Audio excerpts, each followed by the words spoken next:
Salut à tous, j'espère que vous allez bien. Je profite d'une petite accalmie là aujourd'hui pour vous présenter les derniers pensionnaires qui sont arrivés à la maison il y a à peu près 2 semaines maintenant, puisque j'ai acheté un couple de Tadorne Casarcarou à la foire comtoise de Besançon. Donc c'était, oui c'est ça, c'était il y a 2 semaines aujourd'hui. Et je les avais encore pas présentés, donc on va en profiter là aujourd'hui. Je vais vous montrer ça tout de suite dans la vidéo. Pareil, ce sera pas une vidéo très longue, mais bon. Je vous fais profiter des nouvelles de l'élevage, quoi. Donc je vais retourner la caméra, puis je vais vous les montrer tout de suite. Ils sont en train de brouter de l'herbe, là ils sont bien. Nickel chrome au milieu des poules avec les autres canards. Donc je vous montre ça de suite. Donc voilà le couple de Casarcarou que je me suis offert il y a 15 jours.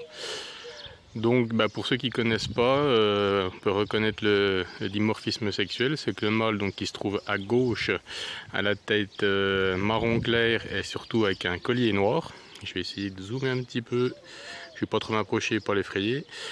Voilà, donc on voit bien le collier noir, il va même encore s'intensifier je pense d'ici l'année prochaine, puisque c'est un jeune couple, ils sont nés en 2024.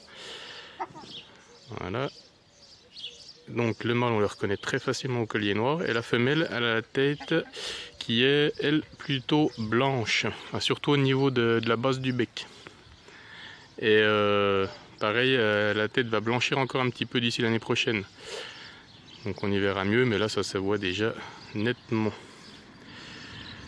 Et donc là je les ai lâchés, on a enfermé la chienne. Je ne vous l'ai encore pas montré, on a une malinoise depuis 5 ans, donc ça c'est tout son terrain de jeu. Voilà, il y a de quoi faire, il y a les poules et tout là.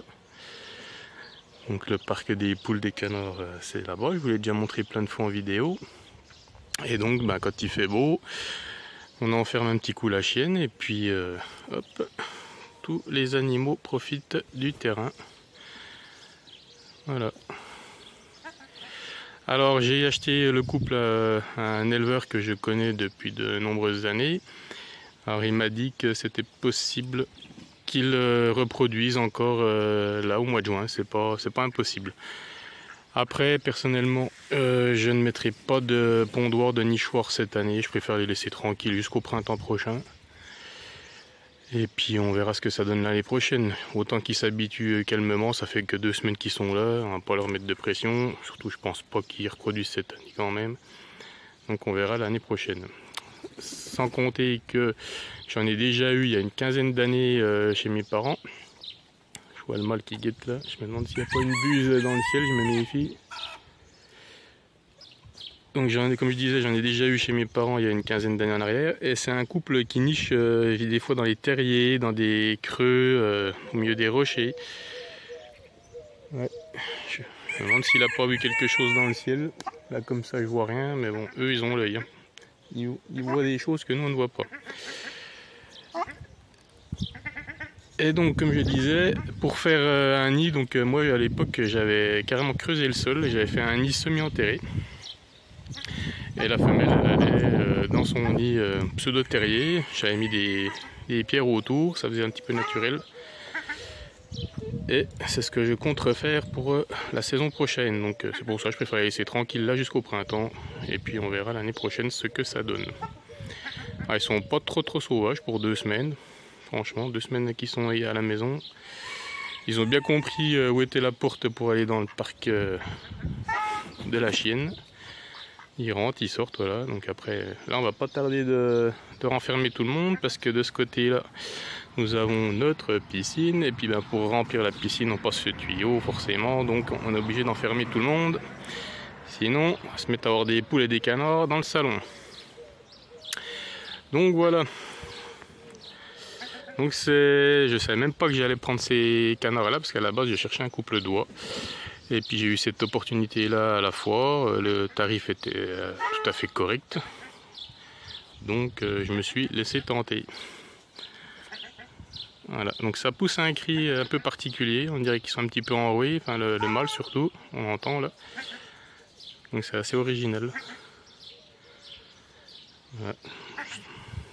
Donc ceux qui me connaissent via Facebook J'avais mis des photos, beaucoup de gens ne connaissent pas cette espèce, forcément on n'en voit pas tous les coins de rue, à part les gens qui sont habitués des expositions, parce qu'on en voit de temps en temps quand même. Sachant qu'il existe aussi les mêmes Kazarka, mais à tête grise. Exactement les mêmes, mais avec la tête grise. Monsieur, il appelle Saddam. On entend bien le bruit.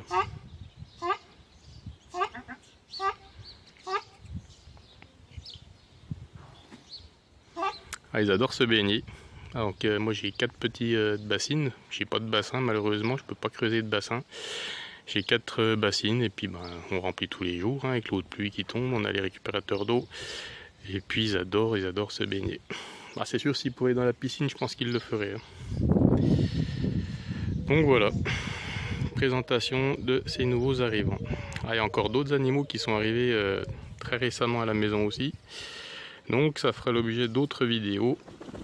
Là en ce moment je suis hyper motivé à en faire, c'est juste le temps des fois que je n'ai pas forcément. Là je prends vraiment 10 minutes pour tourner ça, pour vous faire plaisir et vous partager ma passion comme d'habitude. Donc voilà pour mes Kazarka.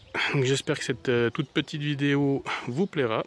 N'hésitez pas comme d'habitude à commenter, liker et vous abonner si ce n'est pas encore fait, ça fait super plaisir. Ça monte de jour en jour, je suis super content, merci à tous. Et sur ce, je vous dis bonne fin de journée et à la prochaine.